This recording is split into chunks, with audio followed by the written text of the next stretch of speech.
Hello' students, আজি লৈ আহিছোঁ ক্লাছ 7ৰ সমাজ বিজ্ঞানৰ 2 নম্বৰ পাঠৰ প্ৰশ্ন উত্তৰ। গতিকে দিয়া আছে তলত চাই যোৱা। তলৰ প্ৰশ্নবোৰ উত্তৰ দিয়া। বতৰ আৰু জলবায়ুৰ মাজত থকা দুটা পাৰ্থক্য লিখা। ইয়াৰ দুটা পাৰ্থক্য দিয়া আছে। বতৰ হৈছে কোনো এখন ঠাইৰ বায়ুমণ্ডলৰ দৈনিক বা খন্তেকীয়া অৱস্থা, আনহাতে জলবায়ু হৈছে কোনো এখন ঠাইৰ প্ৰায় 30ৰ পৰা 40 বছৰৰ বতৰৰ গড় অৱস্থা। 2 নম্বৰ, বতৰ অতি পৰিৱৰ্তনশীল। ই দিনটোৰ ভিতৰত কেইবাবাৰো সলনি হ'ব পাৰে, কিন্তু জলবায়ু সহজে সলনি নহয়, ই দীৰ্ঘস্থায়ী। 2 নম্বৰটো আছে বতাহে কেনেকৈ এখন অঞ্চলৰ পৰা আন এখন অঞ্চললৈ প্ৰবাহিত হয়। বায়ুৰ চাপৰ তাৰতম্যৰ বাবে বতাহ এঠাইৰ পৰা আন ঠাইলৈ প্ৰবাহিত হয়। সূৰ্যৰ উত্তাপ সকলো ঠাইতে সমান নোহোৱাৰ বাবে কোনোবা অঞ্চলত বায়ু গৰম হৈ ওপৰলৈ উঠি যায় আৰু ইয়াকে নিম্নচাপৰ সৃষ্টি হয়। ল' প্ৰেছাৰ সৃষ্টি এই খালী ঠাইসমূহ পূৰণ কৰিবলৈ ওচৰৰে ঠাণ্ডা আৰু গধুৰ বায়ু থকা উচ্চ চাপ অঞ্চলৰ পৰা বায়ু গতি কৰে। এইদৰে উচ্চ চাপ অঞ্চলৰ পৰা সদায় নিম্নচাপ অঞ্চললৈ বতাহ প্ৰবাহিত হয়। বায়ুমণ্ডলৰ উষ্ণতাৰ প্ৰধান উৎস কি? বায়ুমণ্ডলৰ উষ্ণতাৰ প্ৰধান উৎস হ'ল সূৰ্য। আৰ্দ্ৰতা বুলিলে কি বুজায়? বায়ুমণ্ডলত থকা জলীয় বাষ্পৰ পৰিমাণক বা বাষ্পীভৱনৰ মাত্ৰাক আৰ্দ্ৰতা বোলে। বতাহত জলীয় বাষ্পৰ পৰিমাণ বেছি হ'লে বতাহৰ সেমেকা বা আৰ্দ্ৰ হয়। এইটো হ'ব তোমালোকৰ বায়ুৰ চাপ জোখা যন্ত্ৰটোৰ নাম কি? বায়ুৰ চাপ জোখা যন্ত্ৰটোৰ নাম হ'ল বেৰ'মিটাৰ। তাৰপিছত আছে বতৰ আৰু জলবায়ুক নিয়ন্ত্ৰণ কৰা কাৰকসমূহ কি কি? এইটো প্ৰধান কাৰক অক্ষাংশ, সাগৰৰ পৃষ্ঠৰ উচ্চতা, সাগৰৰ পৰা দূৰত্ব, প্ৰচলিত বতাহৰ গতিপথৰ পৰ্বত পাহাৰৰ অৱস্থিতি। 2 নম্বৰ আছে বৰষুণ সৃষ্টি কেনেকৈ হয়? সূৰ্যৰ উত্তাপত পৃথিৱীৰ উপৰিভাগত থকা নদ-নদী, সাগৰ আদিৰ পানীত বাষ্পীভূত হৈ জলীয় বাষ্পলৈ ৰূপান্তৰিত হয়। এই জলীয় বাষ্প বতাহলৈ পাতল হোৱাৰ বাবে বায়ুমণ্ডল ওপৰলৈ যায় আৰু ওপৰত ঠাণ্ডা বায়ুৰ সংস্পৰ্শত আহি জলবায়ুত বাষ্পসমূহ ঘনীভূত হৈ সৰু সৰু পানীৰ কণিকালৈ পৰিৱৰ্তিত হয় আৰু মেঘ বা ডাৱৰ সৃষ্টি হয়। যেতিয়া এই পানীৰ কণিকাবোৰ এটা আনটোৰ লগত লাগি ডাঙৰ আৰু গধুৰ হৈ পৰে, তেতিয়া বায়ুমণ্ডলে তাক ধৰি ৰাখিব নোৱাৰে। অৱশেষত মাধ্যাকৰ্ষণ শক্তিৰ বাবে পানীৰ কণিকাবোৰ টোপাল টোপাল হৈ পৃথিৱীৰ বুকুত পৰে। ইয়াকে বৰষুণ বুলি কোৱা হয়। তাৰপিছত আছে বতৰ কাক বোলে? বতৰৰ প্ৰধান উপাদানসমূহৰ বিষয়ে চমুকৈ লিখা। বতৰ কোনো এখন নিৰ্দিষ্ট ঠাইৰ এটা ছুটি সময়ৰ বা খন্তেকীয়া সময়ৰ বায়ুমণ্ডলৰ গড় অৱস্থা। বতৰৰ প্ৰধান উপাদানসমূহ হ'ল বায়ুৰ উষ্ণতা, সূৰ্যৰ উত্তাপত বায়ুমণ্ডল কিমান গৰম হৈছে বা ঠাণ্ডা হৈছে, এইটোৱে হ'ল উষ্ণতা। বায়ুৰ চাপ, বায়ুৰ ওজনে পৃথিৱীৰ ওপৰত দিয়া হেঁচাক বায়ুৰ চাপ বোলে, আৰু সেইবাবে ইয়াক বতাহ বুলি কোৱা হয়। বতাহ। তাৰপিছত আছে বতাহ উচ্চ চাপ অঞ্চলৰ পৰা নিম্ন চাপ অঞ্চললৈ গতি কৰা পথালী বায়ু প্ৰবাহক বতাহ বুলি কোৱা হয়।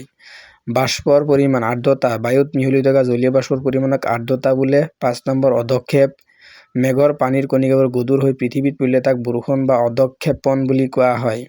অনুশীলনী 2 নম্বৰটো সমাধান। তলত দিয়া প্ৰশ্নবোৰ উত্তৰ দিয়া। ভাৰতক কি জলবায়ুৰ দেশ বুলি কোৱা হয়? ভাৰতবৰ্ষক ক্ৰান্তীয় মৌচুমী ট্ৰপিকেল মনচুন জলবায়ুৰ দেশ বুলি কোৱা হয়। তাৰপিছত আছে তামিলনাডুৰ উপকূল অঞ্চলত খৰালিত কিয় বৰষুণ হয়?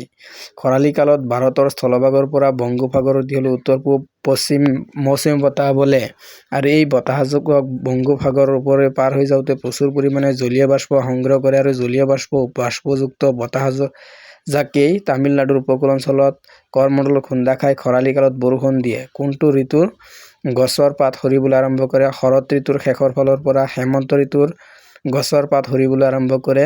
তাৰপিছত আছে ঋতু বিভাজন ভিত্তি কি? ঋতু বিভাজন ভিত্তি হ'ল উষ্ণতা, বায়ুৰ চাপ, বতাহৰ গতি আৰু বৰষুণৰ পৰিমাণৰ ওপৰত নিৰ্ভৰ কৰি বছৰটোৰ বিভিন্ন সময়ত হোৱা বায়ুমণ্ডলীয় অৱস্থাৰ পৰিৱৰ্তনক বুজায়। তাৰপিছত দক্ষিণ-পশ্চিম মৌচুমী বতাহ ভাৰতলৈ কোন দুখন সাগৰ ওপৰেৰে আহে? দক্ষিণ-পশ্চিম মৌচুমী বতাহ ভাৰতলৈ আৰৱ সাগৰ আৰু বংগোপসাগৰৰ ওপৰেৰে আহে। দক্ষিণ-পশ্চিম মৌচুমী বতাহ ভাৰতলৈ আৰৱ সাগৰ আৰু বংগোপসাগৰৰ ওপৰেৰে আহে। ভাৰতত বিৰাজ কৰা জলবায়ুৰ বিষয়ে এটি টোকা লিখা। ভাৰত এখন বিশাল দেশ হোৱাৰ বাবে ইয়াৰ বিভিন্ন অঞ্চলত জলবায়ুৰ কিছু তাৰতম্য দেখা যায়, যদিও সামগ্ৰিকভাৱে ভাৰতৰ জলবায়ুক ক্ৰান্তীয় জলবায়ু বুলি কোৱা হয়। মৌচুমী বায়ুৰ প্ৰভাৱ বা বতাহৰ প্ৰভাৱ। ভাৰতৰ জলবায়ু সম্পূৰ্ণৰূপে মৌচুমী বতাহৰ দ্বাৰা নিয়ন্ত্ৰিত। গ্ৰীষ্মকালত দক্ষিণ-পশ্চিম মৌচুমী বতাহে প্ৰচুৰ বৰষুণ আনে আৰু খৰালি কালত উত্তৰ-পূব মৌচুমী বতাহে বতৰ শুকান কৰি ৰাখে।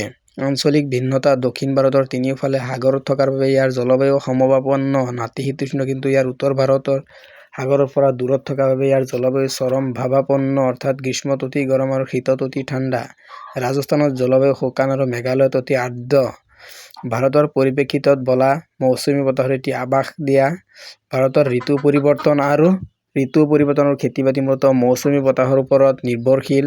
ভাৰতত দুবিধ প্ৰধান মৌচুমী বতাহ হ'ল দক্ষিণ-পশ্চিম মৌচুমী বতাহ। গ্ৰীষ্মকালৰ শেষৰ পিনে জুন মাহৰ পৰা ছেপ্টেম্বৰ মাহলৈ আৰৱ আৰু বংগোপসাগৰৰ পৰা জলীয় বাষ্প সম্পূৰ্ণ ঠাণ্ডা বতাহ ভাৰতৰ স্থলভাগলৈ বলে আৰু এই বতাহজাকক সমগ্ৰ ভাৰতত প্ৰচুৰ বৰষুণ দিয়ে আৰু ভাৰতৰ বাৰ্ষিক পৰিমাণ প্ৰায় 80% ইয়াৰ বাবে হয়।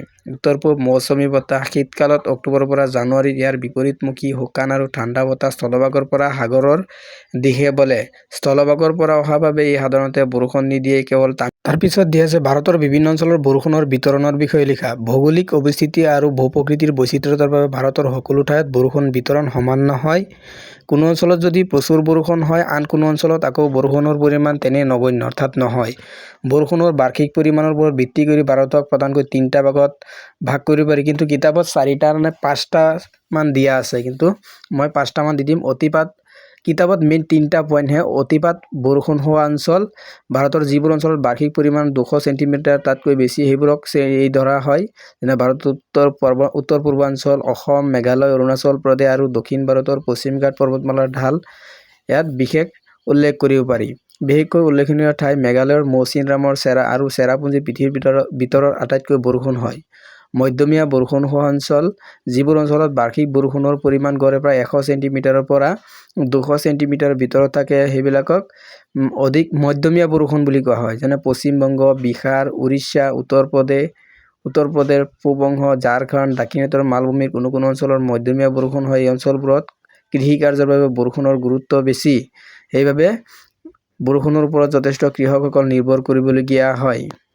কম বৰষুণ হোৱা অঞ্চল বা অতি কম বৃষ্টিপাত হোৱা অঞ্চল যিবোৰ অঞ্চলত বাৰ্ষিক বৰষুণৰ পৰিমাণ 50 চেণ্টিমিটাৰৰ পৰা 100 চেণ্টিমিটাৰৰ ভিতৰত হয়, সেইবোৰ অঞ্চলত এই হিচাপ ধৰা হয়, অৰ্থাৎ অতি কম বৰষুণ হোৱা অঞ্চল বুলি গণ্য কৰা হয়। যেনে পশ্চিম ৰাজস্থান, থাৱাৰ মৰুভূমি অঞ্চল, পাঞ্জাৱ, হাৰিয়ানা আদি আৰু কেইটামান ৰাজ্য আছে। পাঞ্জাৱ, হাৰিয়ানা, গুজৰাটৰ কচ্ছ অঞ্চল, জম্মু কাশ্মীৰ তথা লাডাখৰ এই অঞ্চলসমূহক সামৰি ল'ব পাৰি।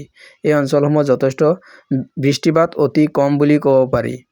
অতিপাত বৃষ্টিপাত হোৱা, মধ্যমীয়া আৰু একেবাৰে নোহোৱা। গতিকে এইখিনি আছিল আজিৰ ভিডিঅ'ৰ মূল বিষয়বস্তু। যিসকলে এইটো চেনেলত নতুনকৈ আহিছা, চেনেলটো ছাবস্ক্ৰাইব কৰি দিবা আৰু ভিডিঅ'বিলাক বন্ধুবৰ্গলৈ শ্বেয়াৰ কৰি দিবা।